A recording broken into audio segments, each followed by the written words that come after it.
Was a House Judiciary Committee hearing on, quote, executive power and its constitutional limitations. Yet in our third story in the countdown, even though the Speaker of the House has explicitly said that Congress will not impeach the president, that was the theme of that hearing. Among the charges leveled at the Bush administration today by panelists and representatives, that it withheld information from Congress in order to start the war in Iraq, that it violated the Geneva Conventions by advocating torture, that it politicized the Justice Department, that it retaliated against critics by doing things like outing an undercover CIA agent, that it unlawfully wiretapped Americans, even that it unlawfully killed American troops by taking this country to war on a lie.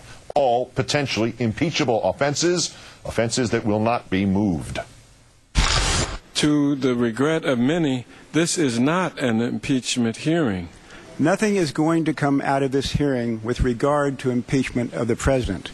I know it, the media knows it, and the Speaker knows it. Never before in the history of this nation has an administration so successfully diminished the constitutional powers of the legislative branch. It is unacceptable, and it must not stand. One wonders what we are becoming here. When I was a kid growing up, we used to watch the Friday night fights. Now it looks like we have the Friday morning show trials. Maybe what we're here for is something called impeachment light. Whether Republican or Democrat, all Americans should be absolutely outraged over what the Bush administration has done. How dare they do what they did? How dare they? I'm joined now by one of the witnesses at today's hearing, the former Republican congressman from Georgia, current presidential candidate for the Libertarian Party, Bob Barr. Thank you for your time tonight, sir. Always a pleasure, Keith. Without the possibility of impeaching the president, what did this accomplish today, in your opinion? What we accomplished today was to highlight something that ought to be an awful lot more important to the other presidential nominees or presumptive nominees, and that is the Constitution of the United States and what has happened to the fabric of our national governing system during this past administration. We had a hearing today that focused on issues that ought to be of prime importance to any presidential candidate, and that is what is separation of powers, what are abuses of powers, do we have a nation that is ruled by laws, not of men? These are fundamental questions, and we began to focus on them today in this House Judiciary hearing. Is impeachment the only club on the rack there? Is there the only alternative to curb executive power, that, or is there something else that Congress can do if the powers that be in Congress are saying no impeachment for political reasons?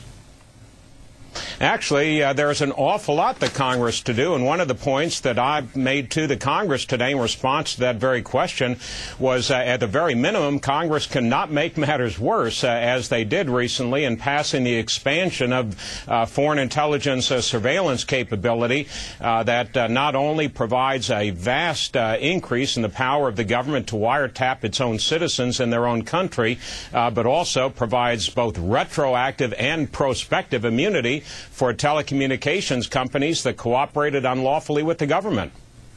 You pointed out also in the hearing today that 4 times as many Americans have more faith in the post office than have in the Justice Department. How do you propose to remedy that if things don't change drastically in this country? That was a very telling point that I made, and I appreciate your mentioning that. That tells you how low we've sunk with this administration, that the most trusted institution of the government is the U.S. Postal Service, and one of the least trusted is the U.S. Department of Justice. This is a prime reason why I've chosen to run for President of the United States on the Libertarian ticket, and that is to try and rekindle people's faith in government by getting back to our constitutional roots and by reducing the power that government wields over the people, not continuing to increase it. I would be remiss if under these circumstances I did not ask you specifically about your own presidential candidacy. All the early polling here has suggested that both you and Mr. Nader, separately and collectively, would get not insignificant support, but that virtually all of it would be drawn away from Senator McCain. Is your potential impact in terms of the 2 major candidates of concern to you, or is it irrelevant in your part of this process? It's certainly not relevant to my reasons for running for the presidency and the early poll numbers, which are very favorable, actually, to my candidacy as a third-party nominee. My concern is to bring these issues, such as those that we've been discussing here before the House Judiciary Committee, before the American people, and to show the American people that they really do have a choice, that they don't have to go into the polling booth, as they've done year after year, cycle after cycle, and just voted for the lesser of two evils. Is it reparable at this point, or are the parts of the Constitution already gone, do you think?